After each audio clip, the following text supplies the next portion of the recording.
This is Pod Populi, podcast for the people.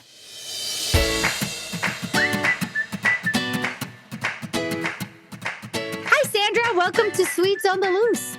Hi, Christina. How are you? I'm great. And you're really a Swede on the loose today because you are in Sweden. I know. I'm so excited for you. So am I. It's been lovely. It's been so nice. Has it been good? Yes. Oh, I'm so excited for you.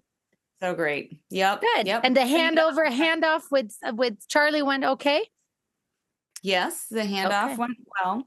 Great.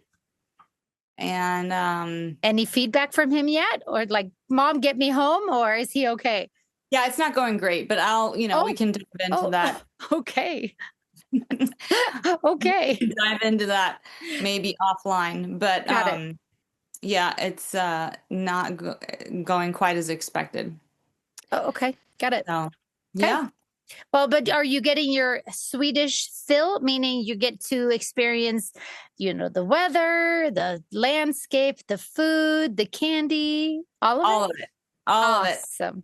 Yeah. It's just been such a fantastic trip. Like, I feel like I've really, like, I had 3 goals.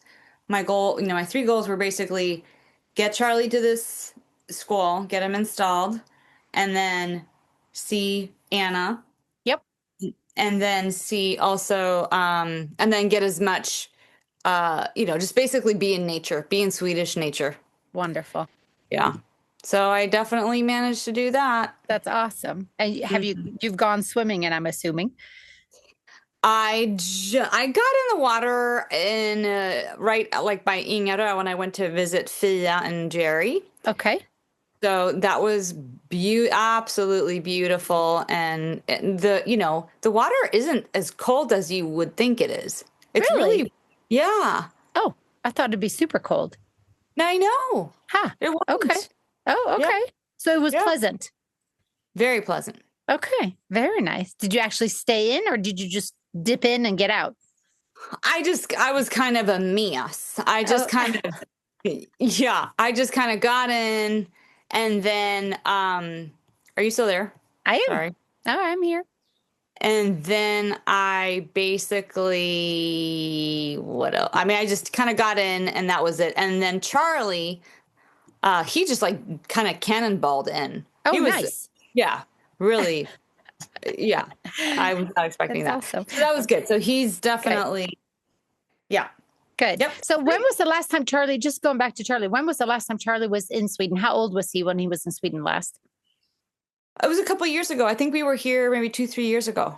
Okay. So it's not that long ago, because I thought maybe it was when he was much smaller and he didn't really could experience Sweden as he can now as a 18-year-old. Yeah. No. Got it. Okay. Yeah. Okay. Cool. Very nice. So so how long are you there still? I go home super early Friday morning, and today is Wednesday, right? Yeah. Yep, so I basically tomorrow's my last day. Okay. You better make the most of it. I know. I'm excited for you. I'm so glad you got to go home. Me too. Yeah, that's awesome. And you've had nice weather. Very nice weather. And the timing, like time-wise, because I was a little bit nervous that 10 days or whatever, how many days it worked out being, I was a little bit nervous that was going to be too short, but I feel good. Oh, okay. Good. Yeah.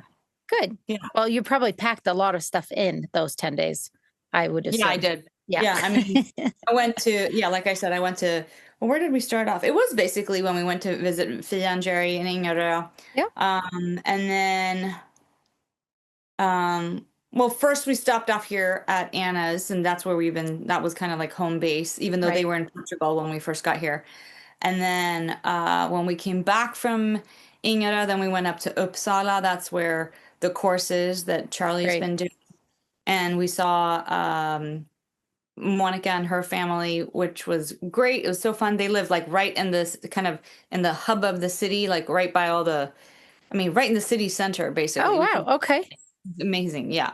And then when after I dropped Charlie up, and it was so warm, the first thing we had to do for him was go out and look for a fan.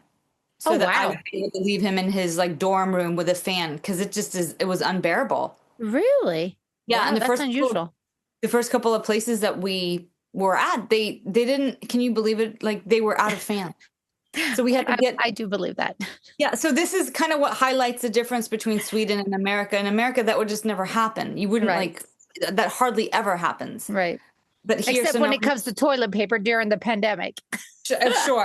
Yeah. It would need, you would need a pandemic to run out of stock like that on something. Yeah. So we had to go back to the car, find that kind of like a hardware store or whatever, that kind of a store a little bit outside of the city where not everybody, has been. Right. So that was you got him a fan. Got him a fan, and he and I had a blast, like traveling together. He's fun to travel with now. Awesome. Oh, very nice. Awesome. Yeah. But I think we're about ready to maybe introduce our guest for the day. I can see her on. I know. There we are. There she is. Hi, Annika. Hey, Annika. Can you hear us? Yes, I can. Can you hear me? Yes. And what I need is it all right, or should I? No, you look great. No, you look great. No, I was going to say maybe I should have my headphones on. And if you don't mind grabbing your phone and open your voice recorder on your phone, because we're going to record outside of the video, we're going to record our voices as well. So if you can open a voice memo on your phone and start recording there so that we have 3 separate recordings, that would be awesome. And we are ABC, always be recording, or ABR. ABC. You're always ABC. We're always ABC too. You're such a mom, Sandra. That's awesome. I'm such a mom. You are such a mom. I love it. Yeah, sorry. Maybe I'll open. So on your phone, open voice recording, and then we should be good to go. It's funny because I look at the backgrounds of your places and they look so Swedish. It's so funny. I know. I love it. Both of you. I mean, you can tell that you're in Sweden. Especially you, Annika. You can definitely tell that you're in Sweden. Yeah, you can. Yeah. Here's my gosh. Look at that. I don't know if you can see, but yeah. Oh, that's beautiful. Oh, Swedish. Lovely. Yes, very Swedish. Where are you located in Sweden? I'm in Stockholm, or just outside. Okay. So she's not far from where I am. From who? Yeah. She's not far from where I'm sitting right now. Oh, okay. Oh, cool. Yeah. Okay. Very nice. Yeah. So why don't you introduce Annika to our guests here?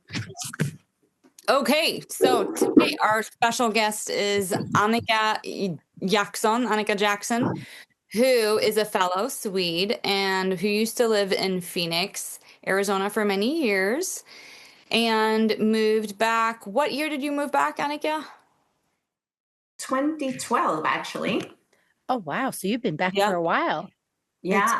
It's been a minute, and she's done so many different things. I'm actually going to hand it over to Annika so you can kind of tell us what you did while you were in the U.S. because you have such a colorful kind of history in terms of what you did. No, not at all. But when you told me the other day, I didn't even know half of it. So it's better that it comes from you directly. Tell us everything that you did while in the U.S. How many hours do we have? Yeah. Hey, we just did Sandra's the other day. So we did Sandra's life story in 40 minutes, and we did my life story in 40 minutes. So I'm sure, I don't know how old you are, but you're probably in our age. So I think you can do it. I think you got it.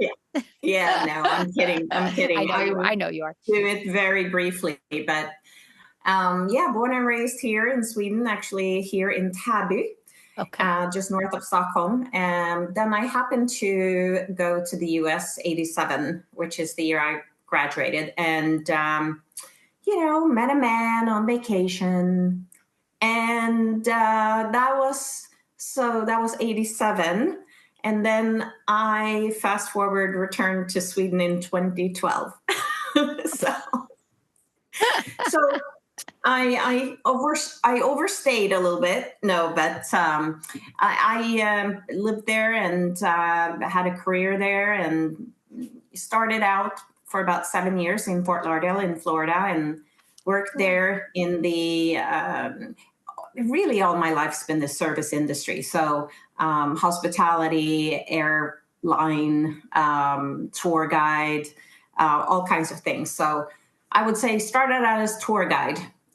If we don't count my first hotel job, which was cleaning rooms while in school here in Sweden. So in housekeeping, but, and then I made a career really out of hotels. And I received a promotion to move to San Francisco. So I was there in that area for a couple of years. But the majority of my time, my last 16 years or so, were in Sedona, Arizona, which is where I met Sandra. Okay. Oh, I didn't know that. Okay. Yeah. So, You remember the Enchantment Resort, Christina? Yeah. Of course. That was her home base. Wow. Yeah. So exactly. So I think I had started there actually when we met, because I already had kids. But my first job in Sedona was to be assistant GM at a small little boutique resort called L'Auberge de Sedona. So very lovely, 100 rooms at the time, and a very nice French restaurant, etc. And then in 2000, I had the opportunity to open a new luxury spa resort at Enchantment. So Enchantment already existed, but I was the opening GM to the Miamo, which is a destination spa resort in Sedona. So we opened in 2001, and 2003, I think we won #1 best destination spa in the world.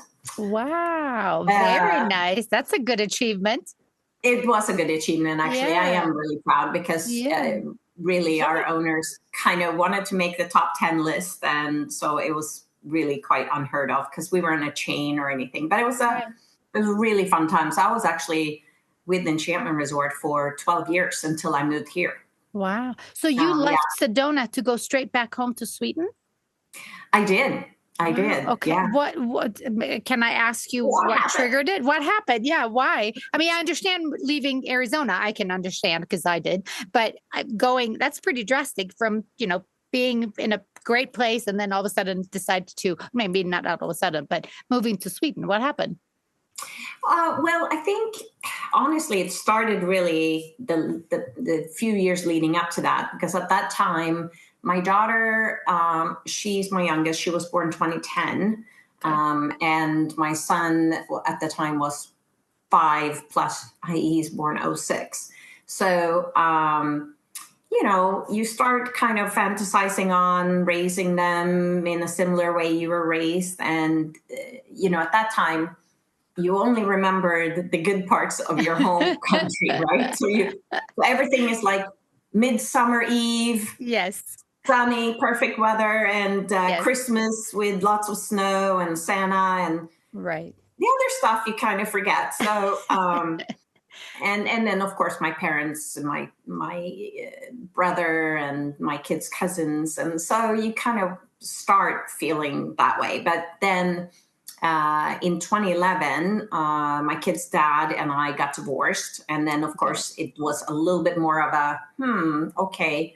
Well, what's next? And I did know I wanted to get out of Sedona. And we actually, before getting divorced, had thought about it, and we're talking about. So I honestly just kind of happened. I was here on the summer vacation, and through a friend and industry colleague, got a amazing job opportunity. And I just thought, what a great idea that was. Oh, so you actually went home to Sweden and worked? Yeah. Okay. Oh, yeah. Okay. So tell us a little bit about that, because, Sandra obviously lives in Arizona. I live in Wyoming, and we're both, one day we would like to move back home, but moving back home without knowing how easy it is to get a job or where we can get I'm a personal assistant to high net worth individuals.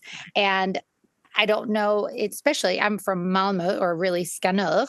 There are a few, but I think the hub really for my clientele would be Copenhagen or Stockholm. So the chances of me finding a job that I do here is pretty slim. So I'm curious, how did it all work? I can't wait to hear Annika's input on this, because she can speak to this exactly a little bit. Yeah. So I could speak a lot about this, as Sandra knows, but what happened was I had a pretty good career within hotel and spa development, because those last 10, 12 years I had worked mainly in the luxury spa development sector, because from opening the Miyamo, which was a small resort at Enchantment, it's the bigger resort, like 70 acres and with a homeowner association. So I was pretty well versed in all of the aspects of running a hotel and several hotels. So I kind of thought, oh, that would be like a shoe-in, and that would be so great. I'll just apply for some jobs here in Stockholm and they'll be so excited. Not. So it's actually very difficult, especially in Stockholm, to get in the market. Yeah, it is. So I had met this Swedish woman in '07, because we both have also boys, like Sandra, that was born in '06. And we met at a wellness conference in New York, the first year of the Global Spa and Wellness Summit. She was on the board, and I was just so impressed by her CV and the company she owned and had started, that, we kind of met. And of course, let's see, that was '07. And then 2012, we finally had that fika. Oh, wow. Okay. in Sweden, here in Sweden. Wow. That we had talked about so many years to do. And so it really just kind of happened from that. I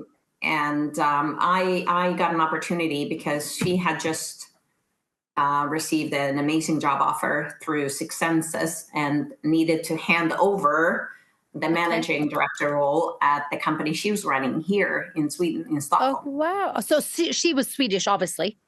She is, yeah. Okay, exactly. got it. Okay, okay, got it. So, wow. So that was really crazy, because who would have thought? And it just happened within, that time. She actually, I had done my fair share of working hours, making a career in the hotel business, 24/7, 365, Mm-hmm. and you both know what I'm talking about. Yep. So I was pretty beat, and also divorced, selling the house of 12 years. I mean, this was not something I would recommend anybody to do. So she said, well, what do you think, so what are you leaning towards? What do you want to do? Do you want to, what kind of role? And I said, well, I think I'm pretty happy if I think I should be in a support role. Like I could, I don't care if I could just support myself and, be, an assistant or something. The next day we were having meeting, and she says, so I think you should be the managing director. Not a supporting role. Yeah. Right. But support the whole industry. Exactly. So, but it was really, that it was thanks to her, honestly, and also thanks to this, job and this career and, the industry, that I could set up residency here and, start my children in school and, eventually buy a condo. And so. Just like in the US, it's a little bit more, it's who you know, right? Yeah. So you need to know very much.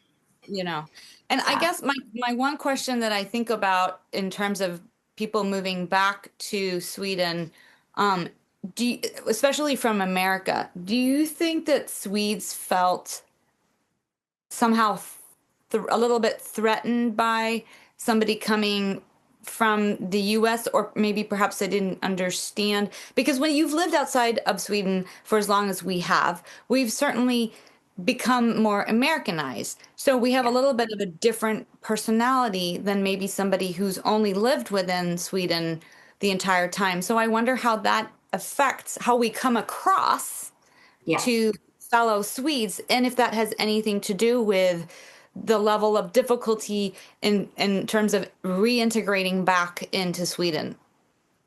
I think all of the above, all of those in a combination, because to be honest with you, after a few years, it was pretty hard going here with, 3-year-old and a 6-year-old single momming it, and had moved country, and then running a small business. But we had, at the time only 6 employees, but they're all over the world. And so the head office was here in Stockholm, but all of our clients were in the Middle East or Asia at the time. So traveling. And so I was starting to feel also quite lonely, working mostly as a consultant, you could say, while I had amazing colleagues. And, so it was a lot of time traveling on the road, and I really missed the hotel business. I really missed having a team and an infrastructure, and I wanted to try to integrate in the Swedish,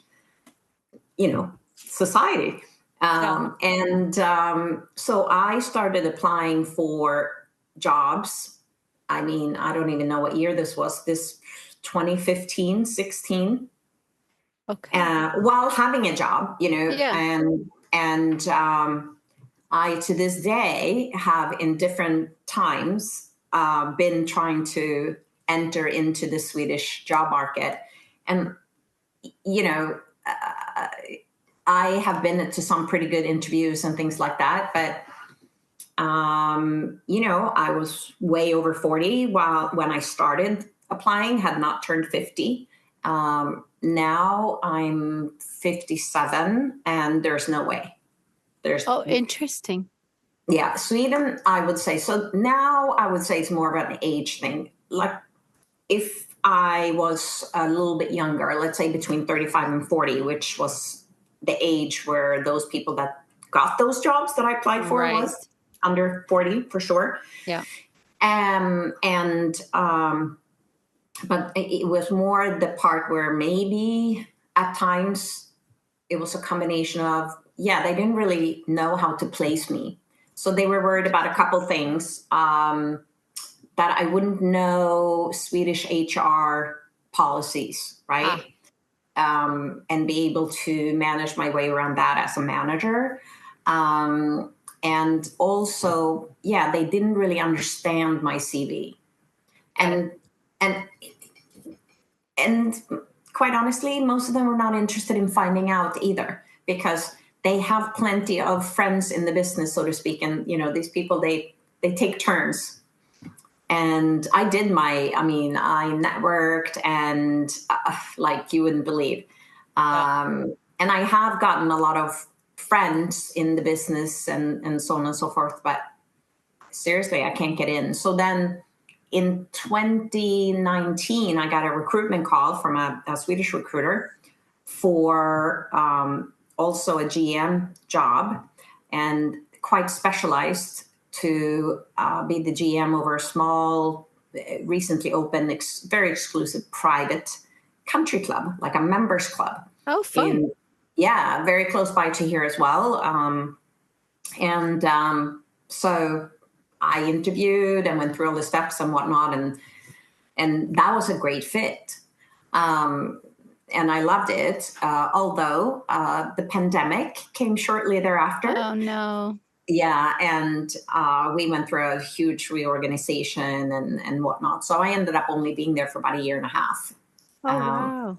And then again, I was looking for a job, same thing. So I took a couple of consultancy, project management jobs in the US.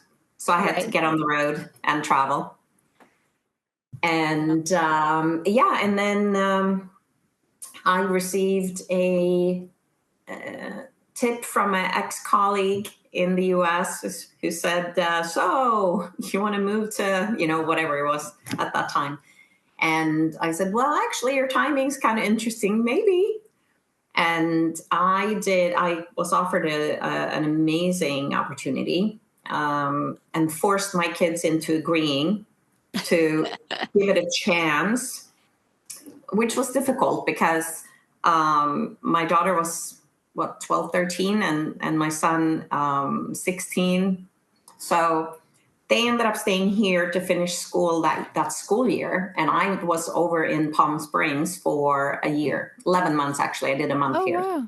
Okay. And the idea was that they were going to move after me. But by then, I bought a house here. I mean, by then I was pretty happy here. We loved our house. And in the end, I realized I would be back to having to find someone to drive my kids to and from school in the beginning, because, my son was 16, but he didn't have a driver license, as you don't in Sweden. Yeah. And so it didn't feel fair for them. Okay. Yeah. Yeah. Okay. That I would move. Hang on one second. Niklas, jag gör en intervju som du kan göra inte så mycket ljud. Well, what's interesting is going back to something you said earlier, I had heard that too from our mutual friend, Anna, who she was moving back to Sweden from, I think it was London at the time. The feedback that she would get when people here were looking through her resume and trying to understand her kind of background, they would read through it, and she certainly had, a lot to bring to the table, and they would look at it, but then they would say, okay, but do you have any real Swedish experience? And it was as if it kind of bypassed the valuable experience that she's bringing from outside of Sweden. And it's bonkers to me that it's almost like you're starting from scratch, it seems, unless you're possibly in a specialized field. But I would argue that the one thing that we all have in common, including this person that I'm talking about, Anna, is hotels. Right. That hotel background. And so it would be very relevant. Yeah. Why would that be bypassed? Yeah. So exactly. And you know what's funny? When you said that sentence, I was like, oh yeah, I've gotten that question several times. It's kind of like, so, and my problem was also that, I moved here 2012. So even when I was then looking for a job in, after or during the pandemic in 2020, those years I was working at an international firm, and I mean, I hardly had any Swedish employees. We didn't have an operation here. Like the first year we ran the spa at the Grand Hotel, but and all of the other projects and the work I did was not Swedish, Interesting. So I didn't really. And I had an interview. The last interview I had was actually for a hotel manager, because I looked at jobs way below my skill set, background, CV, and on par, and some even a bit above. So I thought, well, this will be perfect because I'm actually overqualified, as I kept hearing. Okay. But as hotel manager, which is like, a step and a half below the GM or the managing director at the Grand Hotel. And later when I spoke to, it was really which is funny. A 5-star hotel in Stockholm. Wanted to let it's one of the oldest hotels in Stockholm. It's magic. Yeah. Super cool. A little tidbit of information, historical knowledge about the Grand Hotel. It's actually the first hotel in Sweden that started to change sheets between guests in 18 something. Are you serious? Wow. Yes. Oh my! What an idea. That is so crazy. I did not know that. I didn't know that was a thing, that they didn't do that. Wow. Okay. Thanks for that.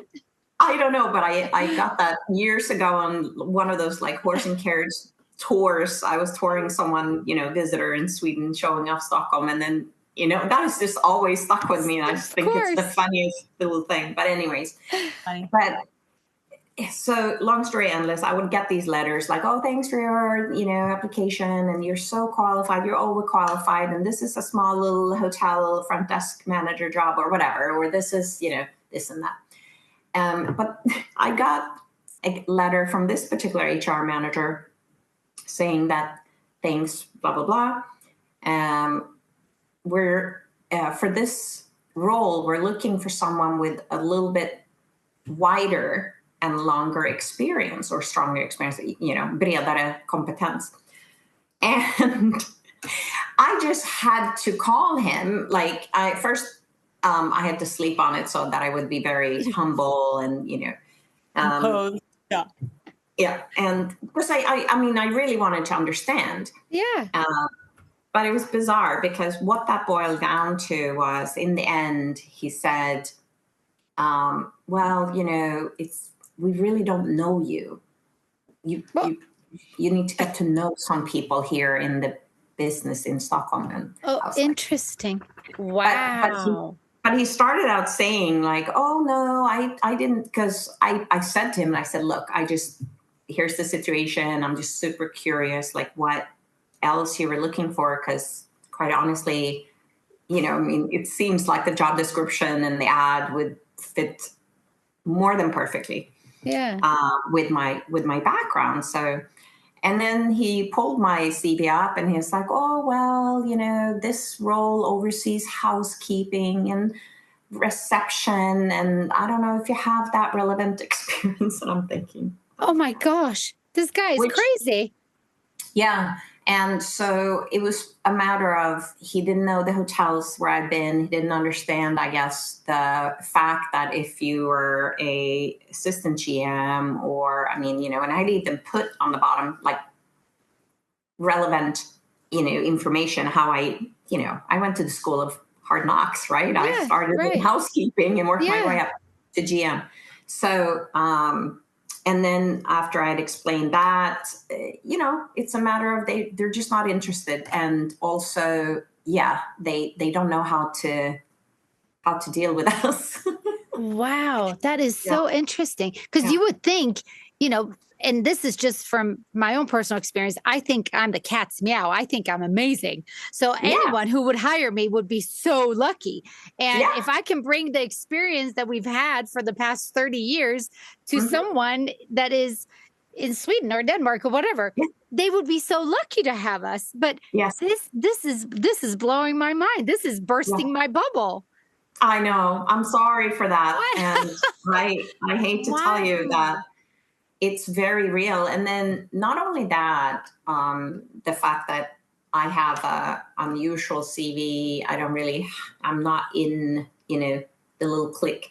The managing director who was with the Hotel Diplomat in Stockholm, right? So, and she was with them for years, close by to the office I was working in. So I wanted to come down and buy her lunch. I got an introduction to someone. She was great. So she kind of like gave me the lowdown. Got it. And she said, oh, just, just when you need to get one foot in, then you're in the musical chairs, basically, she said, because we all just change seats. So when the GM slot now it's, at 6 opens up, well, they'll come looking for, try to recruit from the competition.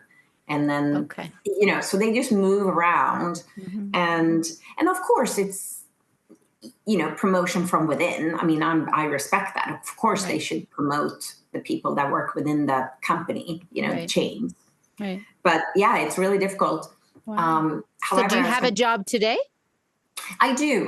But it's also through a headhunter, Okay. Yeah.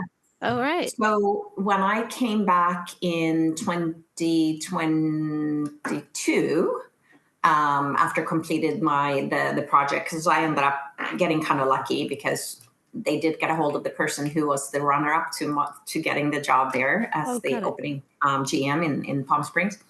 And so I got back here at the end of July in 22, and thought, okay, I need a break because I had also worked in opening. So I, tired and burnt. And then I started looking for a job again in the fall, and same thing, but I was going to say, so not until in February, this headhunter called, and I too work for a family office of a very, high net worth individual. Oh, fun. Okay. And his family. So it's quite unusual with the fact here in Sweden, as you said, this is very specialized. There's probably maybe 10 families in the whole country that actually have this sort of infrastructure with an estate manager and, the whole thing. So I just think it's bizarre that we all have this Arizona connection, and we all I know. similar roles. That's so wild. Yeah.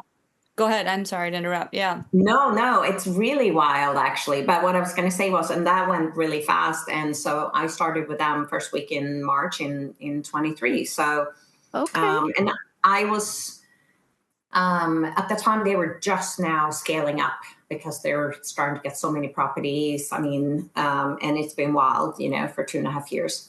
But, Sandra, we can add a fourth woman to our little group, because I don't know if we got a chance to talk about, but I just hired a new house manager for the main residency that they have here in Djursholm. And so her name is Karin Åström. Inte Ahlström som jag trodde, Åhlström. She has been in the US for 40 years, and she moved back here 4 weeks ago. And she started with us. And it's funny where you said, I think I'm the greatest thing since sliced bread. Through this interview process, she said to me, she said, well, do you think maybe I can, after they know how great I am and how much they're going to love me, then can I have my dog, in the house? Oh, how funny. Oh, that's hilarious. And I said, I don't think so, because, he's allergic, and it's a staff house, and, there's other Where people. in the U.S. did she move from? She was mostly on the East Coast, like in the Rhode Island area, New York, that type of thing. And she also has worked for high net worth individuals. I need to connect with her, because I may be wanting, when I need to exit Arizona at some point and hit the East Coast, she'd be a great contact. Oh, for sure. Yeah. We'd love to have her on the show to hear her story, because she lucked out because she knew you. Yeah, no, I was just going to say, she did not know. We found her through one of the recruiters in London that we use, and have recruited staff, and is one of the top recruiters for, high net worth private. What's the name of the company in London? Grey Coat Lumleys. Oh, yeah. I know them. Yeah. I've sent my resume to them. So do you know, have you spoken to Andy, maybe? No? No, I got an email back saying, thank you for submitting, because they asked you to go through their portal and create an account. So I just submitted it there. And then I think it was just a generic say, thank you. We have your file, your resume on file, but I haven't actually spoken to anyone. Okay. Well, if you want to get active, then I'm pretty tight with them now. Awesome. Wow. But I was going to say, Karin,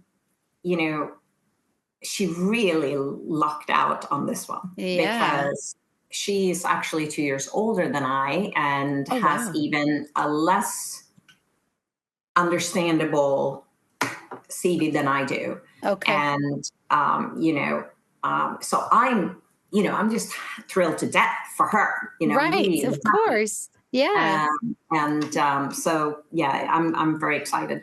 That's wild. But she would be great, to have in your show sure. and stuff. That would be so fun. I do have a question for you, because obviously we speak Swedish amongst each other, and I speak Swedish to my dad every day. But the working world, I left Sweden when I was 18 as a nanny, and I really haven't worked in Sweden since then, kind of, but not really. Yeah. The Swedish working language, did you have a hard time with that when you came back? Well, I did and I didn't. That was actually one of my biggest fears. And, throughout, I've actually been married twice. So my first husband, I didn't have any, or my first ex-husband, I didn't have any kids with. So of course my family was like, "Oh, can't you move back home?" And Got it. and I even considered it, but at the time I said I don't even know how to express myself in Swedish, because I moved when I was 19. Yeah. But since I worked for an international company and all of our clients were international, most of the staff were, we pretty much, our language was English. So it was very comfortable for me. Got it. Okay. Nowadays, I would say that the market here, I mean, it's pretty international. And I really spent the first 5 years really practicing to not be, you guys are my age, so you remember Dolph Lundgren, that joke when he was he did one movie and then he couldn't remember Swedish. Yeah. So, and I know that's really offending. Okay, so I have to just pause you, because this is the second time that Dolph Lundgren reference has come up this week. No. As some of you know, I listened to this other podcast called The Armchair Expert. They had Stellan Skarsgård on. Okay. Yeah. No, so not Stellan Skarsgård. Alexander Skarsgård. Alexander. Yeah. And he was just talking about this too, how he was like, when he came back to Sweden, he was all, oh shoot, I don't want to be that guy who is, kind of like Dolph Lundgren and just kind of pretending not to. But he wasn't pretending. Here's the thing. We code switch so much. So if you're in one country and you talk, maybe your working language is in English, then it totally makes sense that you might not, you might be able to have a family life in your other language, but maybe you haven't spoken that language in your work life. And so then it's really difficult, and you just don't have the words don't come together as easily. Yeah. So I feel for Dolph Lundgren. I think it's hard on him. We were hard on him. I agree with you, because that was my biggest fear whenever I went back. I moved back to Sweden twice. Once, first time I was here in the US, and the second time I came back from England. And I was in the working business. I even had to go to Arbetsförmedlingen. And I've been there. right, exactly. I had to do something called Is that the unemployment agency, or what is that? Unemployment agency, yeah. So you had to know Swedish. I mean, obviously I can speak Swedish, but it was more the holy shit, how do I express myself in Swedish when I'm not, just like you said, Sandra, you have a family language and then you have a work language. And my work language, I haven't used in Swedish for, a long time. So that was my biggest fear. So it's interesting to see that. I mean, you really lucked out there as well, because you got to work with an international group. So yeah, exactly. And since then, so that was, but by the time when I had my Swedish job, that was with the country club, the membership club. At least by then, I mean, obviously I was very comfortable speaking Swedish. Right. However, I'm better in English. Okay, got it. I think I sound. I'm more confident in English, as on the work front, right? Yep. So it comes more natural, doesn't it? Yeah, it does. So the family you work for now, are they? I know they're Swedish, but are they international? So they understand the value that you bring to them as being able, have been around the world, speak English, speak the language. Yeah, I mean, they were definitely looking for that type of background. Right. So, okay. Got it. And they are in many ways. And really, they mostly want to recruit from abroad, because look, in Sweden, right, you can't find people that can do service on this level. Right. But what's funny? Because when I say to my friends, obviously now know what I do, but when you meet someone new in Sweden and you tell them you're a personal assistant, they look at you going, really? You push people around in wheelchairs? I know, they think you take care of an old person. Right. So I had to change when I meet someone new and they ask me what I do in Sweden. I say I'm a private secretary, because that computes better for them than a personal assistant. because, a personal assistant, just like you, the state manager, house manager, or family office manager, that doesn't really exist. Like you said, there's probably about 10 of you around the country. So it's interesting. Wow. Okay. Well, I know who I'm going to call when I'm going to move back to Sweden. Well, also, nowadays, though, the term PA, I mean, that's becoming a lot more common. Is. Oh, it is. Oh, okay. So good. In the business world. So now, whereas a lot of companies, I mean, there's a lot of ads for executive assistant, EA, PA. Yep. Yeah.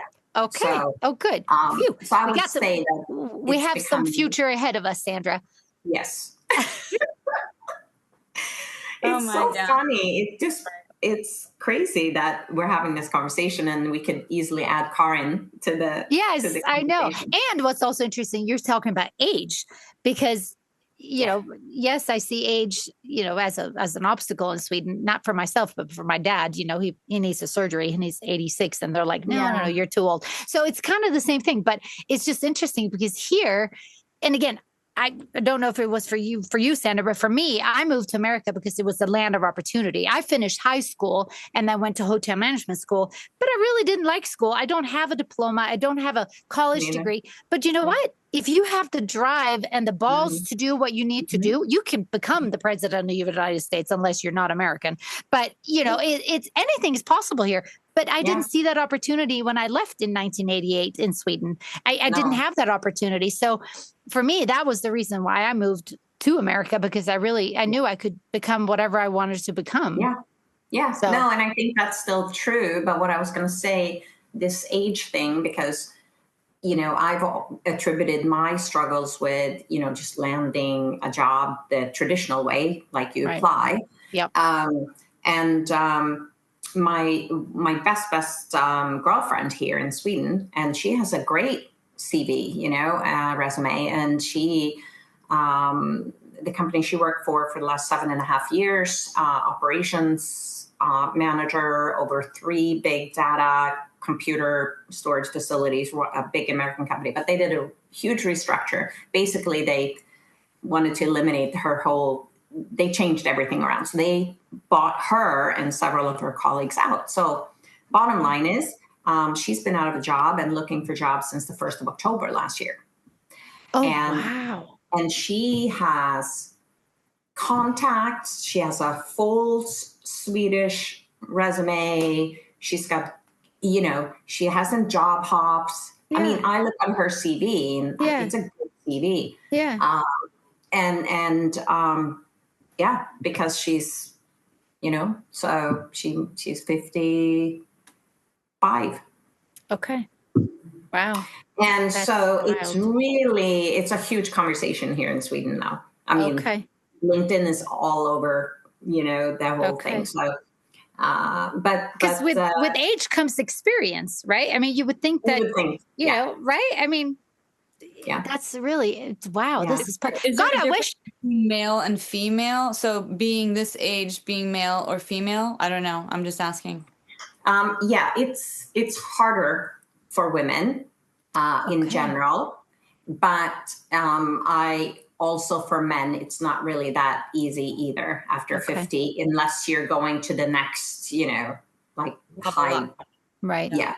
And as far as there, I think it's really about contacts, but I know a lot of, it's older men, but that have been struggling and things. So I think it's a Swedish thing. And, I was so frustrated because when I started looking, I was 47 something? Yeah. 46? Yeah, something like that. 47.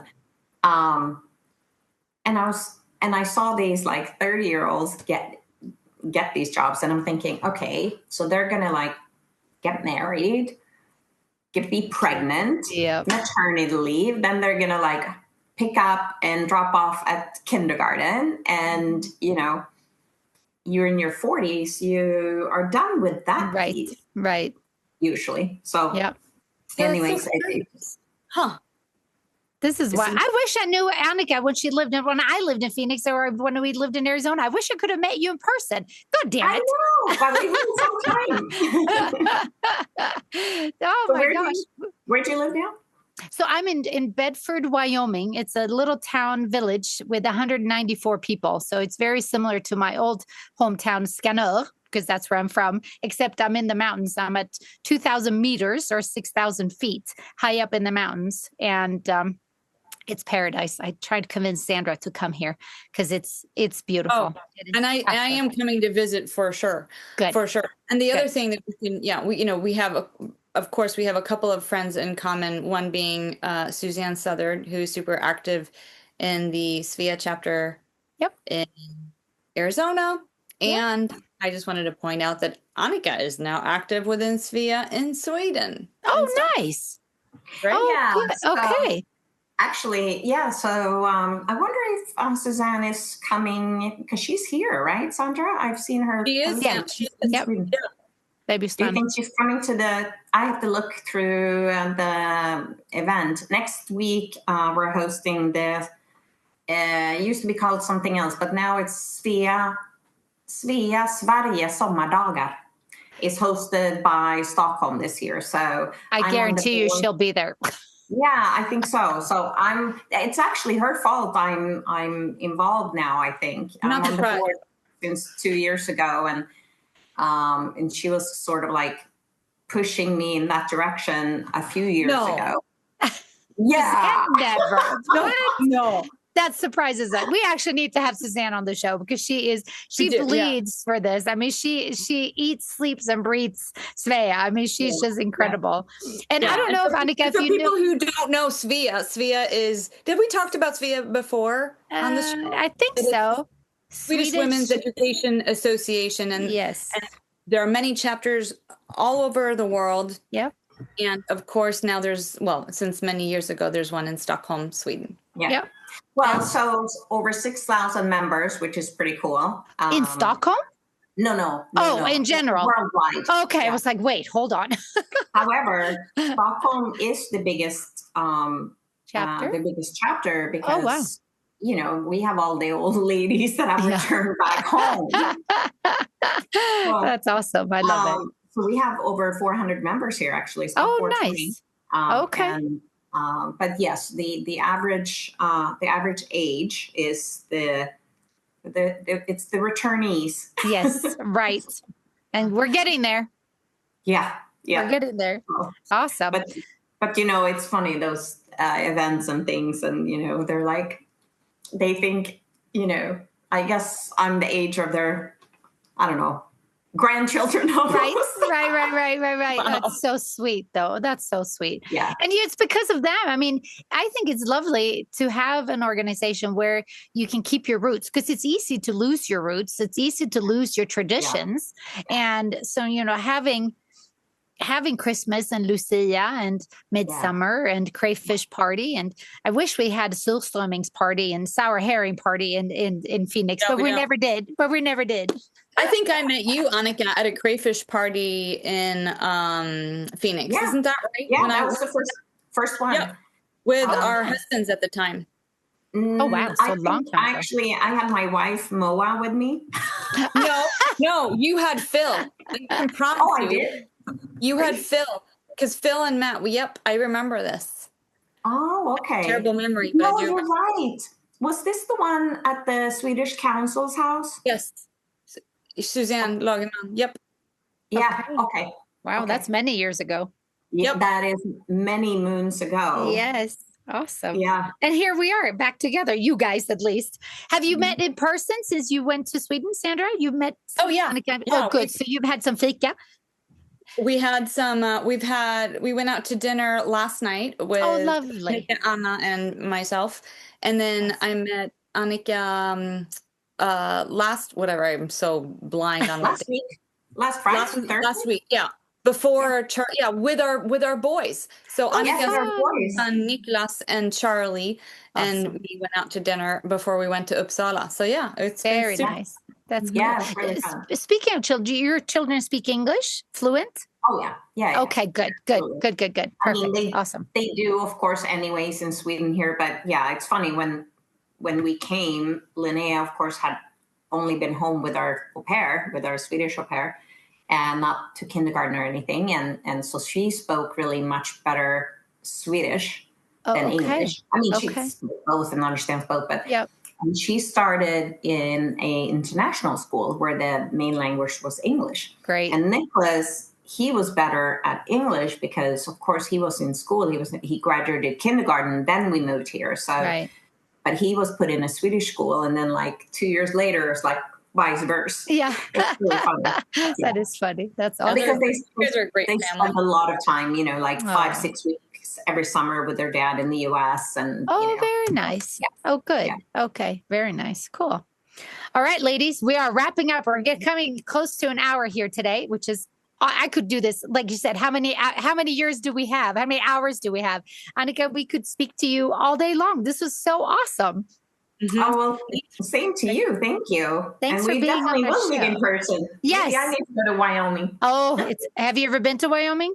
No, I haven't. Oh, my gosh. So I'm about an hour and a half from Jackson Hole, which is creme de la creme. So yeah, you don't want to go there, but you want to come here because it's gorgeous. Yeah. But you are always welcome. The bed is made. We have clean sheets. We do it between guests.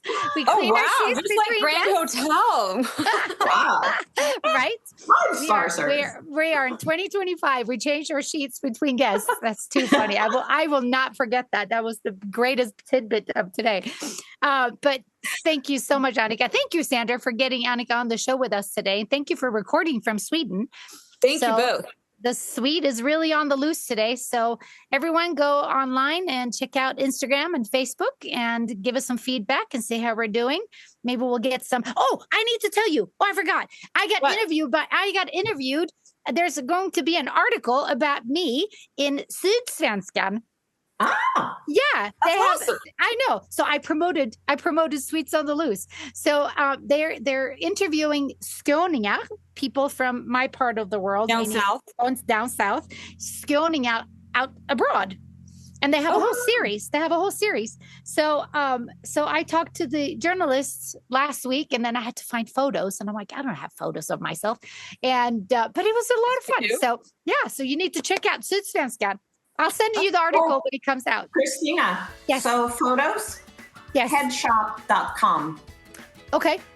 Got it. So just check it out. For $30, you'll have a new headshot in about That's what we were going to do last night. We totally forgot about it.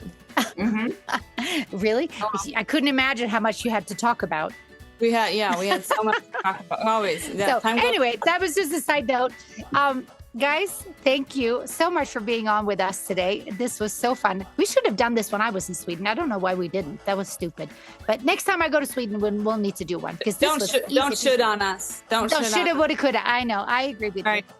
Yeah. Ladies, Annika, thank you. Thank you all. Pleasure to meet you, Christina. Nice to meet you guys. Take care. Next time in the studio. Bye. Bye.